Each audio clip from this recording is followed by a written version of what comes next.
నమ్మిన వారిని నెట్టేట ముంచుతూ వెళ్తున్నటువంటి రోజుల్లో ఒక రామ్మోహన్ నాయుడు ఖచ్చితంగా తెలుగుదేశం పార్టీ తనని నమ్మితే ఎట్లాంటి అవకాశం ఇస్తుంది.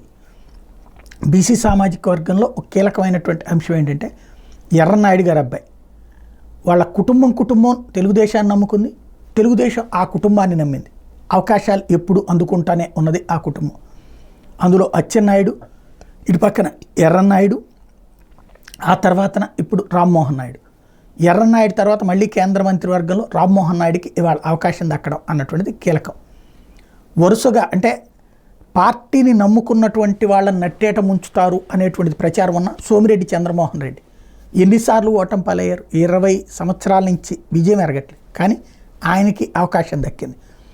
అదే సందర్భంలో బుద్ధ వెంకన్న లాంటి వాళ్ళకి ఎమ్మెల్సీ ఇవ్వడం దగ్గర నుంచి చూసుకుంటే పార్టీ కోసం, అట్లాగే పెమసాని చంద్రశేఖర్ ఎప్పటి నుంచినో తెలుగుదేశం పార్టీకి ఫుల్ ప్లెడ్జెడ్ సపోర్టర్, ఎన్ఆర్ఐ.